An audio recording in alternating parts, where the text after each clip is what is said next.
Led by Professor Elizabeth West, two ASU service learning classes have been collaborating to turn an unused part of the ASU campus into a community project. We decided on a name, Garden of Eatin, and we decided on the land. We decided on groups of teams, business group, sustainable development group, and it took off from there. The students began this project about 2 weeks into the semester and haven't looked back since. We've been talking to higher ups, trying to get support from the community, and trying our best to start this garden. And while the students need the approval of the City of Boone and Appalachian State University before beginning the project, they already have a goal in mind. We want to build some raised beds, possibly, and terrace gardening.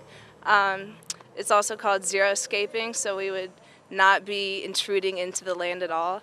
Also, the fact that it is a floodplain and a river runs right through it, we want to incorporate some aquaculture into it, which is really exciting. Also, we want to focus on using local materials to build fences and bridges around here and really set it up. Also, our main focus is to use native foods and keep everything local. And for this group of students and Professor West alike, this plot of land not only represents a project, but represents a look into the future of sustainability. Our focus is for on-campus students to be able to stay sustainable, because it's really hard to be living in the dorm and have that power to feel like you're eating healthy and locally and sustainably, and that it's really difficult to live in the dorm and feel like that. And even though this 1 acre plot of land is technically a part of Appalachian State, the students are trying to reach out to the entire community for support. We're actually trying to involve the community as much as possible with we're doing seed balls, which is a mixture of compostable dirt and clay and just a various seed like fruits, vegetables, and herbs.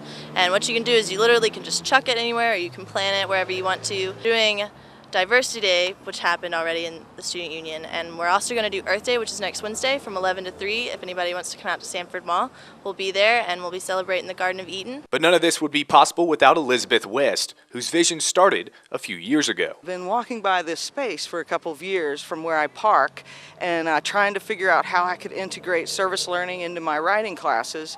And it dawned on me this space would be perfect for an edible schoolyard or community garden for Appalachian and hopefully beyond. And while there have been plenty of hurdles to jump through, West says they've received lots of support from teachers and organizations.